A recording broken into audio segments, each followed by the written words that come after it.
answers, it's to provide to the community, to the new community. Take them from the Jahiliyyah formula to the new Islamic approach to different social subjects, social challenges. The orphans in Jahiliyyah, they've been treated in general. The Jahiliyyah society have their own way to deal with things. Islam came to change the Jahiliyyah.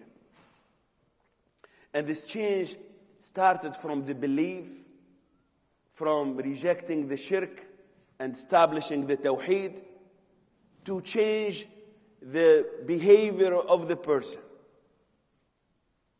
How to make basic things.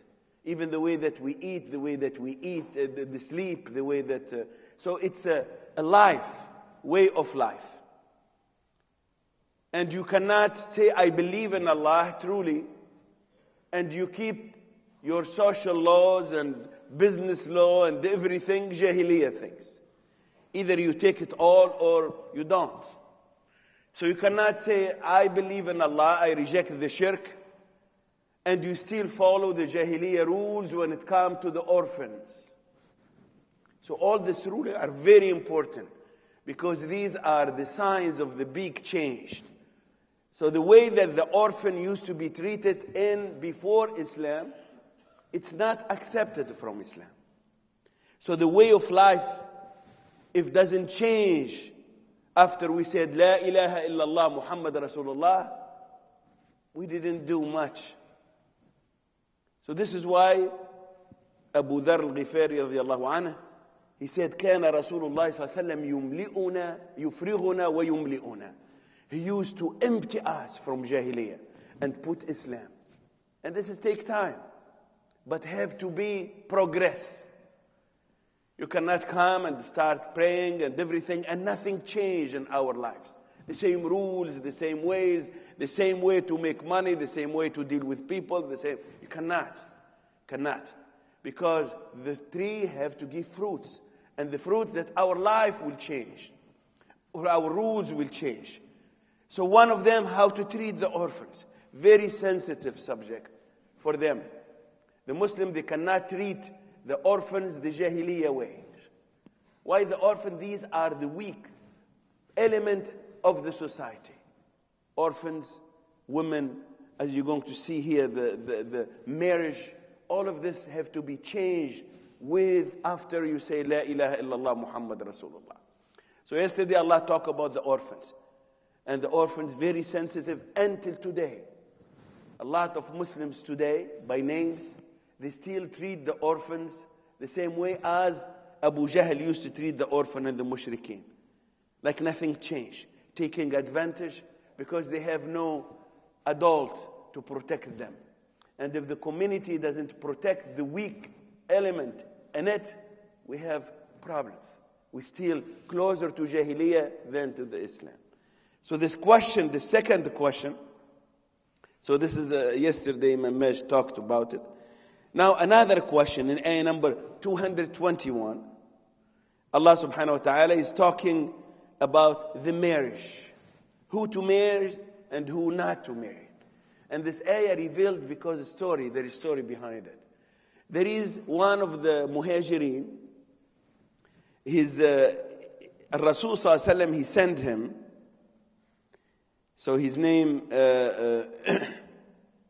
Allah subhanahu wa ta'ala, Rasul sallallahu alaihi wasallam, he sent him to Mecca secretly to save some of the muhajirin who've been left behind in Mecca and who've been treated by the mushrikeen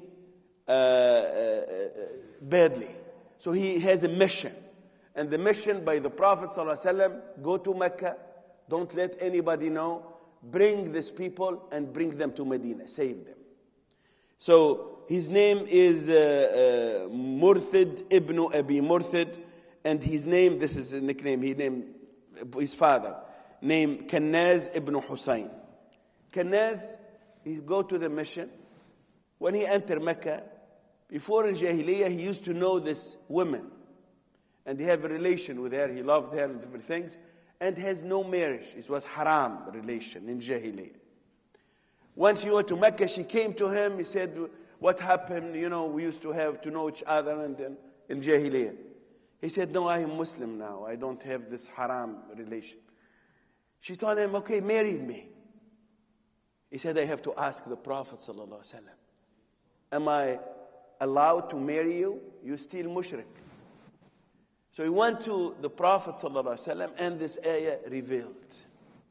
And this ayah to draw very clear line when it comes to the marriage.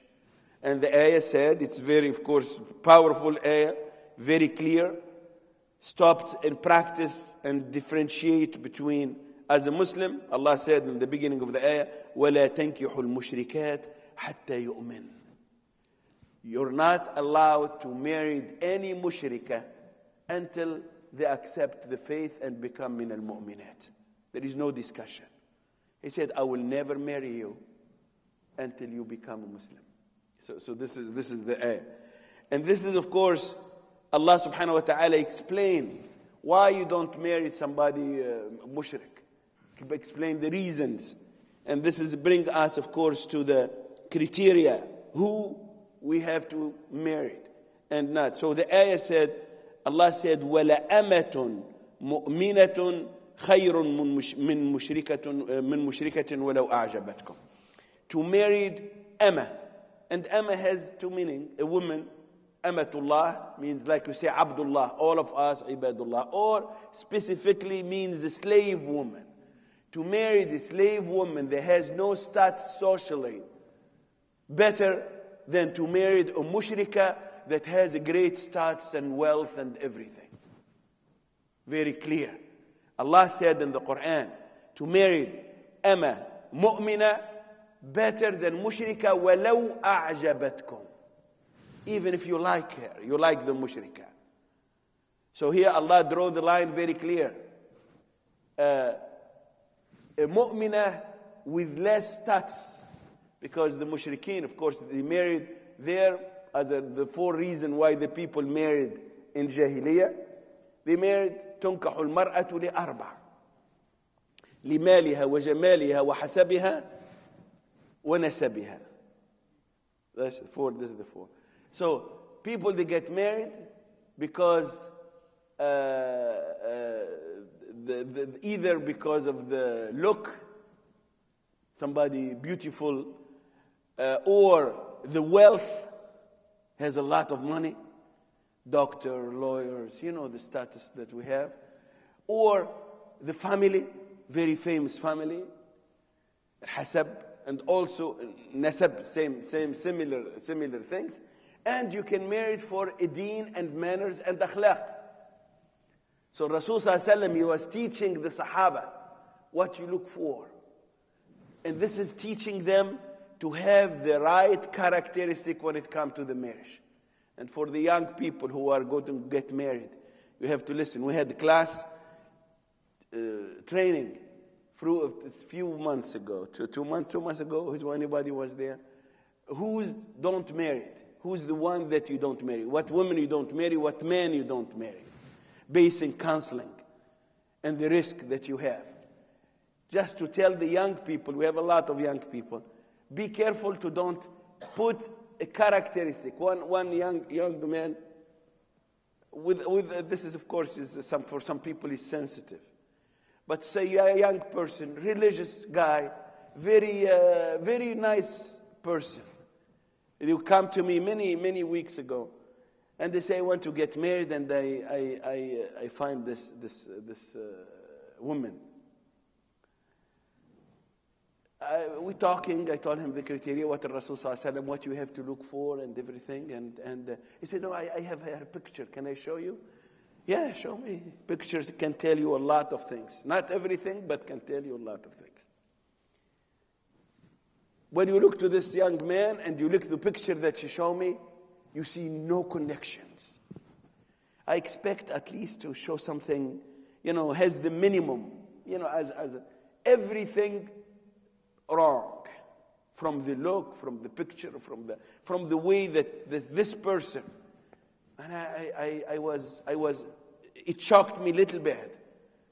Some people can be with you and coming and praying and do everything, but they have the wrong criteria who to choose. And this is applied for the sisters too.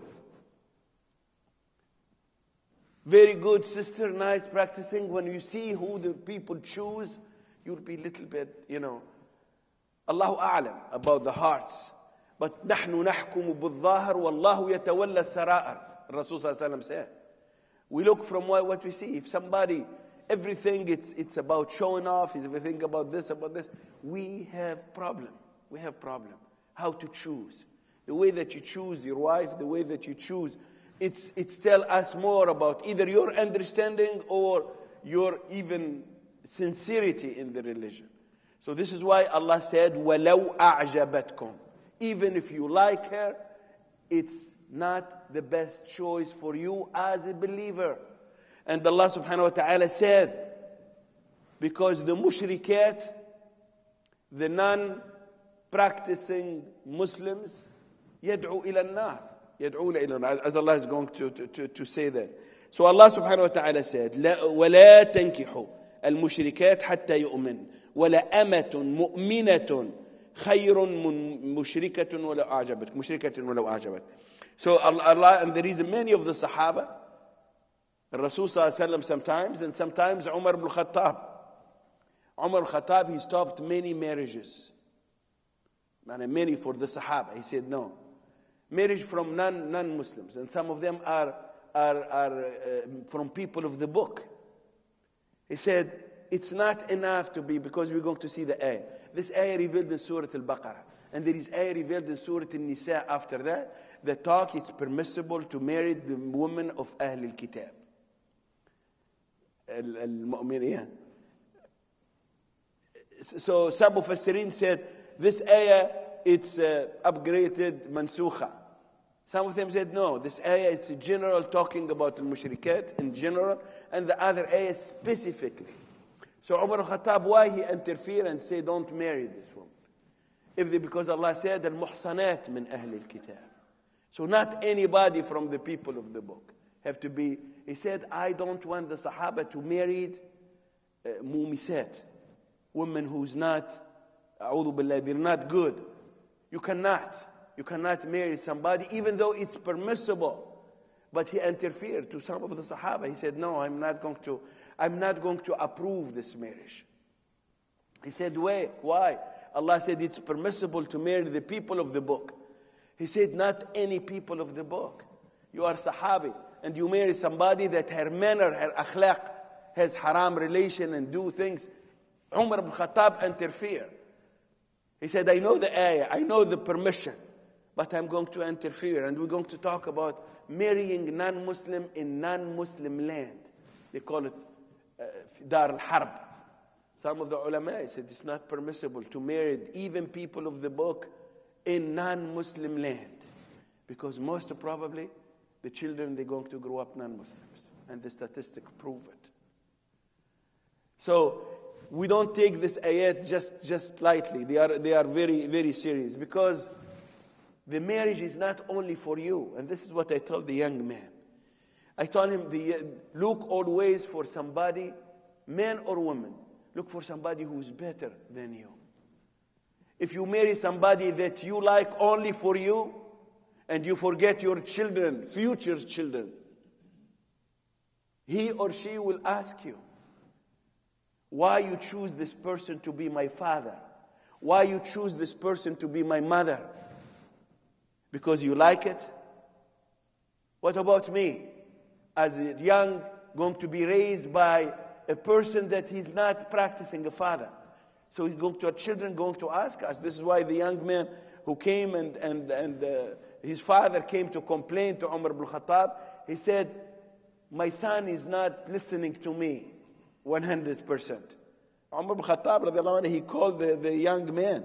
He said, why don't listen to your father? He said, Ya Amir al-Mu'mineen, I know you are a fair and just person. Can I ask you a question? He said, what? He said, do the children has right over their parents? He said, yes. Can you give me what's the right, my right as a child? He said, the first right is to choose your mother. The first right of the children over their parents is to choose their parents, to choose their father, to choose their mother. So when you make a decision to marry somebody, think about your children who didn't come yet. Because in the day of judgment, they're going to ask you. And choose a good name and teach them this and that. So he said, let me start with the first right. He married a Majusiya. My mother, she's a worshiper of fire. Because my father liked her, so he chose my mother to be somebody who's not Muslim. And for us to choose a practicing Muslim, to choose a good woman that's better than you, it's okay.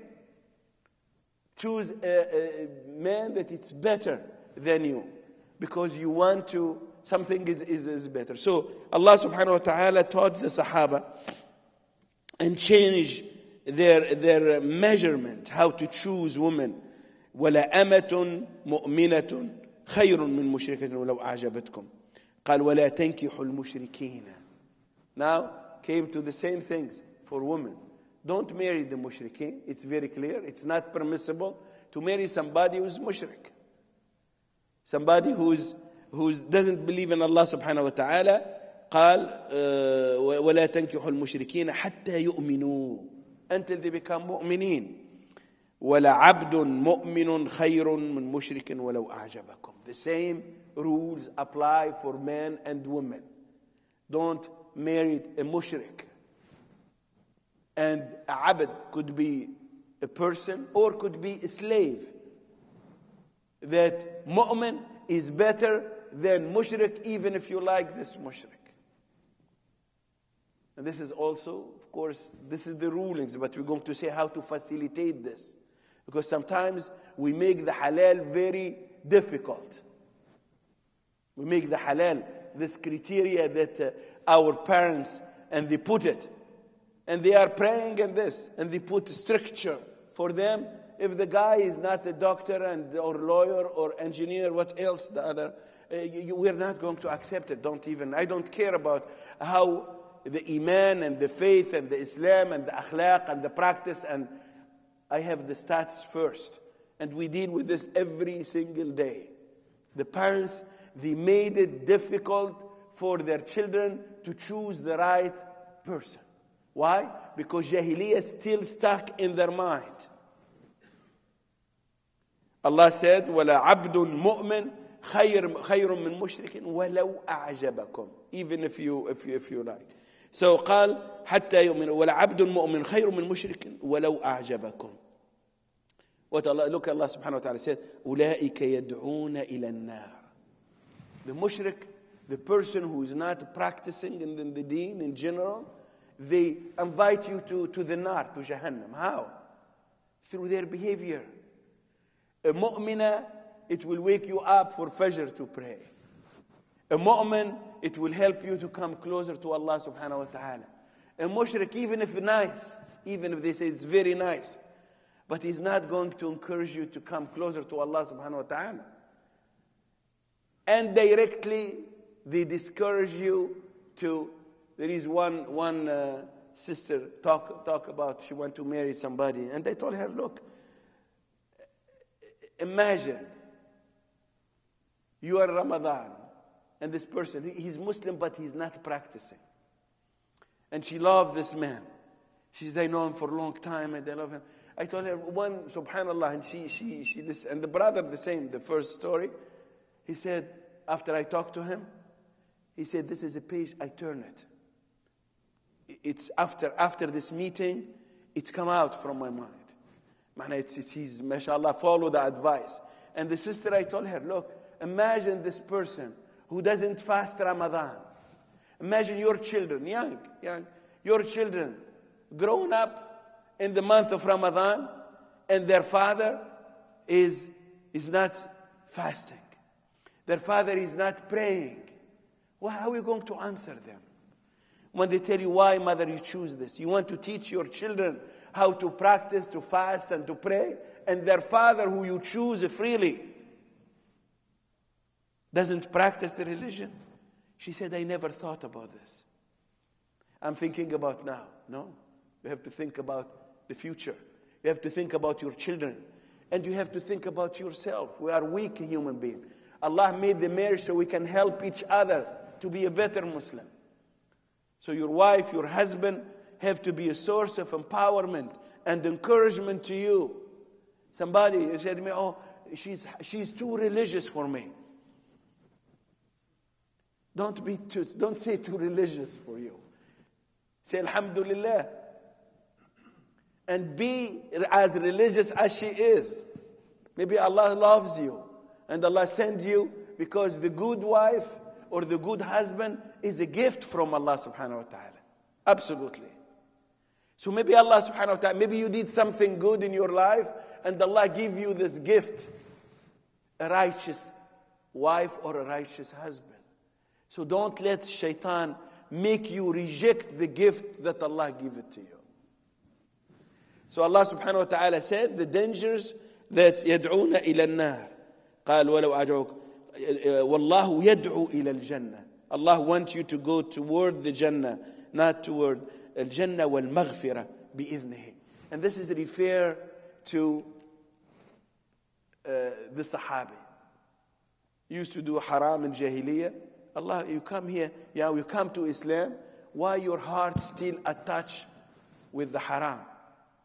Even though the Sahabi, the ayah revealed and he stopped for this.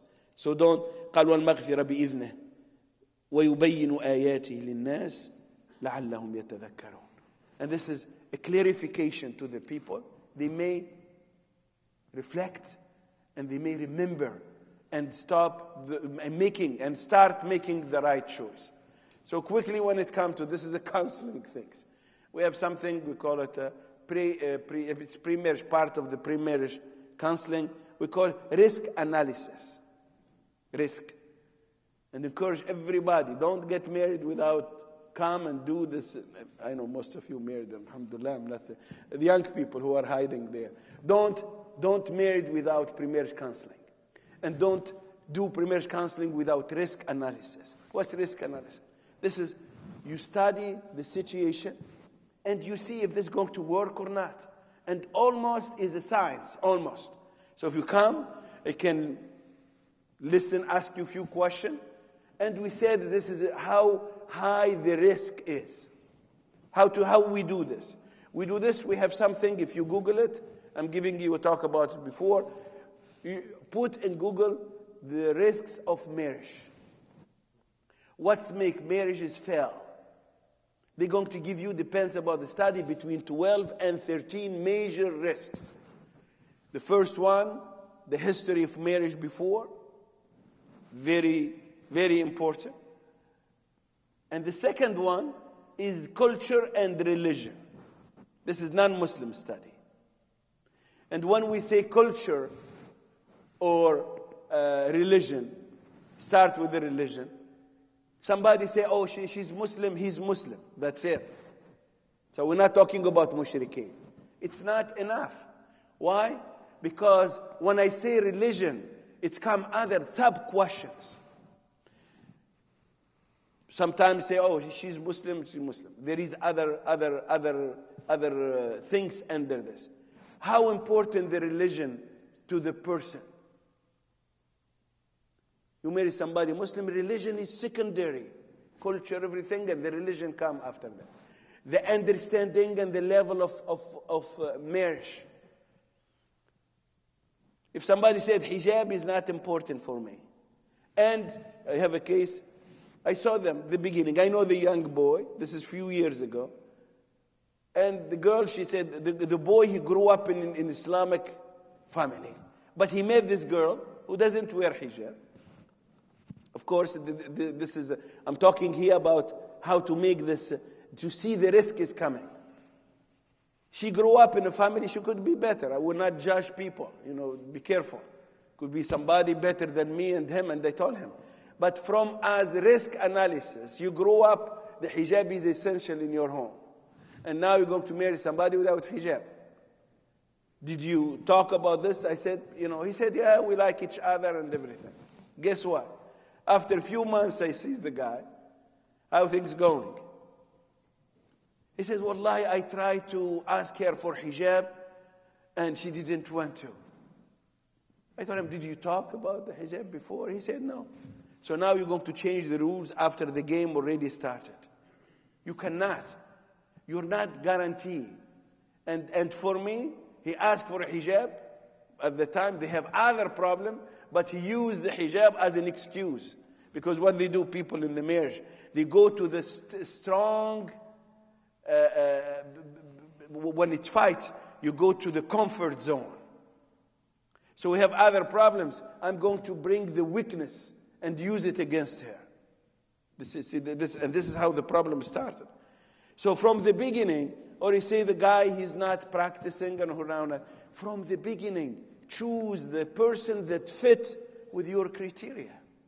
Don't let the emotional and the desire make you make a decision that you regret later on. So the idea is this. Marriage is very serious things. It's not a desire only things. Marriage have to be, this is why we have to do a lot of ask people and get advice, because it's going to help. It's going to help. So this ayah came again in a very sensitive, important things to build the Muslim community. You cannot lose the next generation because of our desires. But also, sometimes we participate in these problems. How? When every young man go and marry non-Muslim people of the book things, who going to marry our daughters and our sisters, and this is a reality. We have a list. Why? Because the boys, it's very, very easy. Go and marry somebody who is not Muslim or from people of the book, and who going to marry the Muslims. Or you put all of this the opposite way. You put all of these conditions. He said, somebody said, I go there, I'm going to marry somebody who is not Muslim. She didn't ask me for thousands and thousands of mahar. She's not going to, her parents, they don't interfere in my life. And all of this is a reality. We make the halal difficult, and we make the haram easy. And this is the reality. So as a community, we have to think about it. And we have to think seriously. And how to facilitate and help and train our daughters, our sisters, our brothers, our sons, to help them to make the right decision and facilitate things. We have to do trainings, and we have to do great an opportunity for our youth for a healthy marriage. They know each other. It's the responsibility of our community to make it easy and to don't make it difficult. The culture come and destroy everything. So anyway, it's the ayah came to protect the Muslim community from disappearing. Because if everybody married a non-Muslim man or somebody who's not, make shahada one day before the marriage, and sometimes in the same day, and then you come and say, we're going to. So the result is very dangerous, could be for the future. We need our children and the grandchildren, inshallah, to be protected through two parents, the father and the mother, both of them committed. But this needs a lot of effort, because it's not easy. It's not easy to keep the marriages. It's not easy to educate the people. There is a lot of work need to be done, a lot of teaching. But the ayah, again, is very powerful ayah, because it draws the line very clearly. I know there is a lot of question about this. If you have one or two questions, we can answer. I know created, especially the young brothers who are going to, any question they can be, because we do this every day. So, and any questions, any challenge, sisters, of course, you have any questions about this?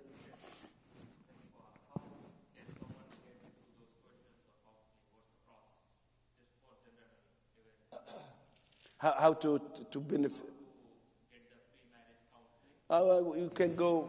We have the system online, and you have my number. Not for you, of course, but you yes. If you go online, we have every marriage. No marriage in ADAMS Center without pre-marriage counseling, and this is very, very important. We don't perform marriages in general, only and it's very, very helpful. A lot of people say, we wish we did pre-marriage counseling before. It's not to say married or not married, but to help them go through the challenges, grow up together in your faith. Not somebody go fast and the other person. So when we do something learning, we have to do together, work together as husband and wife, and as to our faith. So online we have the service, the pre-marriage counseling. So it's open. Alhamdulillah, we are one of the first masajid in the country that make the pre-marriage obligatory. In most of the cases, of course, it's here. We started like maybe 10, 15 years ago. We make this obligatory. No marriage without pre-marriage. And this is blessing from Allah subhanahu wa ta'ala. As early, there is two things. There is when you start to choose, we have seminars how to choose the right person. And we did this year, and this is very, very important. And then when the marriage is coming, when we make the decision, you come, the brother and the sister, they come together, and we prepare them for that. So there is different stages. Yes? I'm sorry? The time? Huh?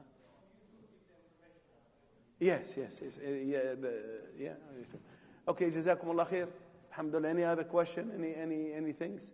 So inshallah, all of us, we work to make our community safer, to make the future, inshallah, of our generation protected, and help each other, inshallah, to be a better husband, better wife. And may Allah subhanahu wa ta'ala accept and forgive all of us, inshallah. Ameen. اللهم يا أرحم الراحمين يا رب العالمين اللهم إليك نشكو ضعف قوتنا وقلة حيلتنا وهواننا على الناس يا أرحم الراحمين أنت رب المستضعفين وأنت ربنا إلى من تكلنا إلى بعيد يتجهمنا أم إلى عدو ملكته أمرنا إن لم يكن بك علينا غضب فلا نبالي ولكن عافيتك هي أوسع لنا نعوذ بنور وجهك الذي أشرقت له الظلمات وصلح عليه أمر الدنيا والآخرة من أن تنزل بنا غضبك أو يحل علينا سخطك لك العتبى حتى ترضى ولا حول ولا قوة إلا بالله العلي العظيم سبحان ربك رب العزة عما يصفون وسلام على المرسلين والحمد لله رب العالمين. Sorry to take longer today. السلام عليكم.